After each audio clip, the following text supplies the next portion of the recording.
The key turned in the lock with the sound that seemed to shatter the quiet of the evening. I could feel the chill of the doorknob through my fingers, the cold biting like it belonged somewhere else entirely. As the door creaked open, it wasn't just the house that seemed to shift. Something inside me shifted too. My hand trembled, not with fear but with the anticipation of a moment that would divide my life into before and after. Across the dining room, Marcus, my husband of 12 years, sat like a king in his domain, swirling a glass of red wine with a smug satisfaction that made my chest ache. "I'm not going to support a lazy, overweight woman like you," he spat, the words slamming into me as though they were meant to physically wound. I didn't respond. I couldn't. My throat felt constricted, my pride pressed down by years of endurance, love, and sacrifices no one else would ever notice. My son, Ezra, sat quietly in his specialized chair, his small hands manipulating a sensory toy, unaware of the storm, but fully feeling the tension that draped over the room. I had spent the last 12 years of my life giving everything, my youth, my dreams, my career ambitions, to this family. I had cared for Ezra, born with mild cerebral palsy, providing endless therapy, medication, and love that left me exhausted but unwavering. And now, here was Marcus, dismissing everything as though it were nothing, as though I were nothing. From the corner of the room, my mother, Gwen, watched in silence from her wheelchair. She had never liked Marcus, but over time, even she had learned the dangerous power of quiet observation. "Same thing again," Marcus continued, wiping his mouth and tossing the napkin carelessly onto his plate. "Every day. Bland food, that sad expression, playing the victim. I can't do this anymore." I glanced at Ezra, whose tiny shoulders shivered slightly. I could feel his confusion, his quiet sadness, and it pierced me more deeply than any words Marcus could throw. I wanted to scream, to tell Marcus exactly how wrong he was, but instead, the phone vibrated against the table. Unknown number. My heart beat faster. I picked it up, barely breathing. "Yes?" I whispered. An ominous, measured, formal voice answered. "Ms. Aisha Holloway, this is regarding the estate of Mr. Elias Vance. You have been named as the sole heir." Time froze. Marcus's yelling became background noise. The dining room walls melted away, and suddenly a current of electricity ran through me. Soft subscribe hook. If you want to hear how everything changes from this moment, hit subscribe. There's more waiting for you. I sat in stunned silence. Marcus was still sneering, still spitting his venom, but I could no longer hear him. Only the buzzing in my ears, only the fact that everything I had endured might finally pivot into something different. Gwen's eyes, wide and fixed on me, silently confirmed what the lawyer had said. It was true. The night passed without sleep. I packed Ezra's essentials, my old college notebooks, medical files, and a box of personal treasures I hadn't touched in years. Inside were letters, diplomas, even a crumpled photo of Jamal, my childhood friend and secret love. I traced the photo lightly with my fingers. I didn't cry. I wasn't broken. I was waking up. By dawn, we left the house quietly. Marcus remained asleep, oblivious, certain he had won. But he didn't know the truth. The woman he had dismissed now had power he couldn't even imagine. We settled into a small apartment on the outskirts of the city. Not glamorous, not perfect, just enough space to breathe, to think, to plan. I couldn't stop thinking about Elias Vance, the man who had left me a fortune, and the company Marcus had been climbing inside. A letter arrived from the law firm. Inside, along with the deeds and shares, was a note in Elias Vance's handwriting. I failed you as a father, but I return what was always yours, not for forgiveness, but for you to choose your path.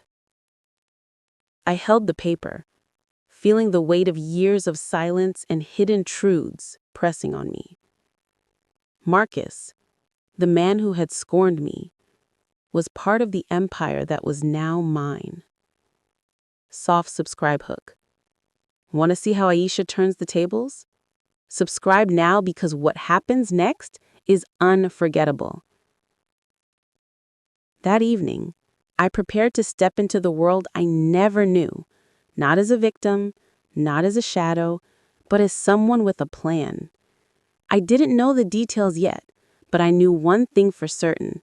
Marcus would never see me the same way again. The city lights flickered outside the window. Somewhere down there, life continued unaware of the storm that had begun upstairs. I placed Ezra in bed, and for the first time in years, I felt a flicker of control, of possibility. Tomorrow, the real story would begin. When the first morning sunlight hit our small apartment, it felt like a quiet promise, one of control, of choice, of finally taking back everything that had been stolen from me. Ezra slept quietly, his small chest rising and falling with a calmness that almost made me weep. Gwen sat in the corner, her hands folded over her blanket, watching me with tired but approving eyes. I opened the letter from Elias Vance again, tracing the ink with my fingers. His words weren't just a gesture. They were a roadmap. The wealth, the power, the chance to redefine my life. It was all mine. And it came with one glaring reality. Marcus, the man who had humiliated me for years, was still inside the empire I now controlled. I realized then that this wasn't about revenge, at least not in the petty sense. This was about justice. This was about stepping back into a life I'd sacrificed, armed with the means to protect my family and myself. The following week, I arranged a discreet meeting with the company executives under the guise of an external consultant assessing personnel and operational workflows. Jamal, my childhood friend who had never abandoned me, helped coordinate the introduction. He was calm, steady, and loyal, a stark contrast to the chaos Marcus represented. I walked into the corporate headquarters for the first time as Avery Miles, a name I borrowed from an old friend to keep my identity secret. I had dressed carefully, professional, composed, confident, a far cry from the woman Marcus thought he had crushed. As I moved through the halls, speaking with cleaning staff, receptionists, and technicians, I could feel the subtle power of observation. No one recognized me. Not Marcus, not Chloe, his new office interests, not a single soul. I was invisible, yet fully aware. During my first walkthrough, I saw Marcus in his element, orchestrating meetings, boasting about accomplishments that weren't his, giving orders with an arrogance only someone truly insecure could maintain.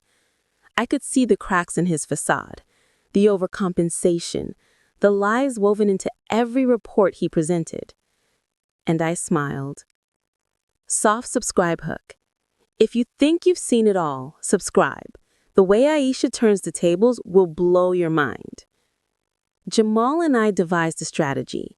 Before revealing my identity, I needed to understand the company from the ground up. Who were the loyal employees? Who were the ones Marcus exploited? And most importantly, what skeletons were hidden in the closets of the projects he claimed as victories? We started with an internal audit. I introduced Caleb, a young man with a brilliant mind, trained in spotting inconsistencies and detecting subtle manipulations in records. He was quiet, methodical, and painfully observant. Within minutes of joining the project, he uncovered discrepancies, files manipulated, expenses inflated, and hidden emails between Marcus and a phantom vendor. One evening, I watched security footage in secret. Chloe, Marcus's office assistant, lingered longer than necessary, moving with a practiced ease. Her perfume lingered in the air even after she left. Marcus's hand brushed hers on more than one occasion. A chill ran through me.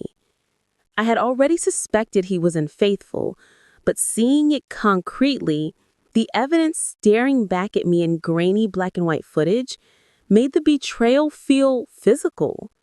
And yet, this wasn't about rage. It was about preparation. Soft subscribe hook. Stay tuned. Aisha is about to step into a world Marcus never saw coming. I continued attending meetings as Avery Miles, always observing, never revealing. Marcus held court in the boardroom, delivering presentations laced with inflated stats, bombastic language, and condescension. I took careful notes, recording inconsistencies, contradictions, and inflated reports. Caleb, always beside me, noticed subtle irregularities. One email stood out, a hidden folder containing a proposal from Crestwood Solutions, a company unlisted in official records. The attached blueprints and invoices were manipulated to siphon funds. Marcus had been embezzling for months, if not years, under the radar. The realization hit me with clarity. Marcus wasn't just careless or arrogant. He was dangerous, willing to betray anyone and everyone to climb higher. Meanwhile, Chloe's appearances in the office after hours continued. Always suspicious, always unexplained. Jamal called me quietly one night with troubling news. She's pregnant. I paused. The implications were staggering. I had already prepared to confront Marcus's financial crimes. Now there was personal betrayal entangled with professional deceit. Every step had to be calculated, every move measured. Soft subscribe hook. If you want to see how Aisha uncovers every secret and prepares her masterstroke, hit that subscribe button now. Amid all this, my family remained my anchor. Gwen's health was fragile, and Ezra required constant care. I couldn't let the corporate battle consume me completely. Nights were spent by Ezra's side, preparing for his therapy sessions, watching his small smiles return as he thrived in his new program. Gwen, always vigilant, silently acknowledged the storm I was navigating. Her proud gaze, a reminder that this fight was as much about love as it was about power. One night, after a long day of auditing files and reviewing security footage, I sat in my apartment staring out at the city lights. Marcus was climbing higher in his world of lies, oblivious to the woman he had scorned, now watching every step. And then the final piece fell into place. A subtle connection, a pattern in his manipulations, a thread that, once pulled, could unravel everything. Tomorrow I would act, not with anger, not with confrontation, but with precision. The trap was set. All that remained was for him to walk right into it. The trap was set. Marcus had no idea the woman he had humiliated, mocked, and betrayed was now the silent architect of his downfall. I, Aisha Holloway, or Avery Miles as the company knew me, held the pieces that could destroy him. The proof of his financial crimes, his deception, and the betrayal he thought was hidden. Ezra slept peacefully in the next room. Gwen rested in her chair, and I felt a calm focus settle over me.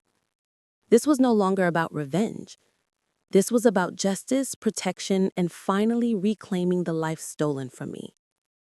The next morning, Caleb arrived with a meticulously compiled dossier. Every manipulated invoice, every email to Crestwood Solutions, every altered project report. It was all documented. Marcus had underestimated the woman he had dismissed, the mother he had mocked, and the wife he had called lazy and fat. Caleb explained the pattern. This isn't just embezzlement. It's systematic. He's been diverting funds, covering tracks, and using office politics to protect himself. I nodded silently. The quiet fury in my chest was steady, controlled. This was about precision. Later that day, I called a private meeting with the board of directors. Jamal accompanied me, silent and observant. I presented myself not as the heir yet, not as Aisha Holloway, but as Avery Mild, the independent auditor. The room was tense. Marcus swaggered in, unaware that the very walls he commanded now sheltered the truth. I spoke calmly, almost softly. Gentlemen, ladies, I've conducted a full audit of the past 6 months. I've uncovered discrepancies, unauthorized vendors, and financial manipulations that violate corporate policy and legal statutes. Eyes widened. Marcus blinked rapidly. He could feel the walls closing in but didn't yet understand how or why. Before he could speak, I handed Caleb the floor. In minutes, he presented irrefutable evidence, emails, invoices, project files, all pointing to Marcus and his phantom schemes. The silence that followed was deafening. Marcus's face drained of color. He opened his mouth, trying to fabricate a lie, but it faltered under the weight of undeniable proof. If you think Marcus is done for, wait. The next twist will shock you. Subscribe now to see it all unfold. The next target was Chloe. Jamal and I had pieced together her connection to Marcus. She was pregnant, yes, but her motives went deeper. She was complicit in his schemes, carrying secrets that could topple multiple careers. I called her into my office, alone. Calm, controlled, and unwavering, I watched her reaction as I laid out the evidence.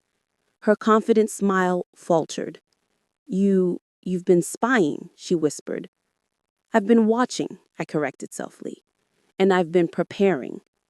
You've hidden behind him, but the spotlight doesn't miss anything. Not anymore. Chloe's face paled as the gravity of the situation sank in. She realized that every secret she thought was safe was now in my hands. Meanwhile, Marcus was scrambling.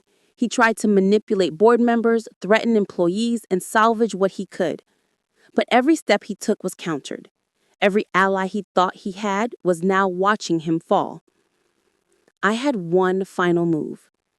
I scheduled a private board meeting to officially reveal my identity.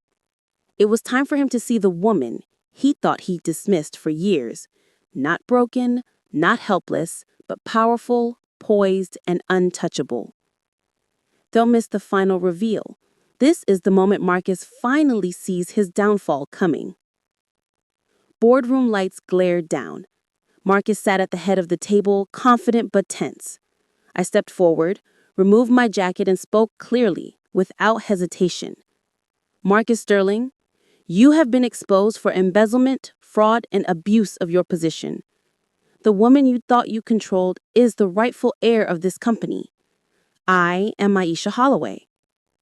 The room froze. Marcus's jaw dropped. A murmur ran through the board members. Faces turned, whispers spread, and the empire he believed he ruled alone was now under my authority. I trusted this company to protect its employees and its clients, but you used it to feed your arrogance, lies, and betrayal. Today, all of that ends. Marcus stammered, tried to argue, tried to charm. Nothing worked. Every excuse, every lie, every attempt at manipulation was dismantled by facts, evidence, and the unshakable authority I now wielded. Within a week, Marcus was suspended pending legal investigation. Chloe resigned, leaving the company entirely. The phantom vendors were exposed. Projects were corrected. The employees who had feared speaking up were given justice and support. For the first time in years, I could breathe. Ezra's therapy continued uninterrupted. Gwen's health stabilized. I could finally look at myself in the mirror without shame, without guilt, without fear. The Empire Events Holdings, which once seemed distant and inaccessible, was now in capable hands. Not for revenge, not for power alone, but for fairness, protection, and the legacy I deserved. One evening after the chaos had settled, I sat with Ezra and Gwen by the window. The city lights flickered below us, indifferent to the drama of human lives. I held Ezra's hand. You're safe now, my love. No one can hurt us anymore. Mama's here, always. Ezra smiled faintly, and in that moment, all the fear, pain, and struggle seemed to fall away. Gwen, quietly knitting, looked at me with tired, loving eyes. No words were needed. The bond, the victory, and the healing were all there. I had survived. I had reclaimed everything that was mine, and the people who tried to break me, they had no idea how strong I truly was. Sometimes life breaks you just to show you how strong you can become. And sometimes the people who thought they had power over you learn that power was never theirs to hold. Fade out, cinematic music swells.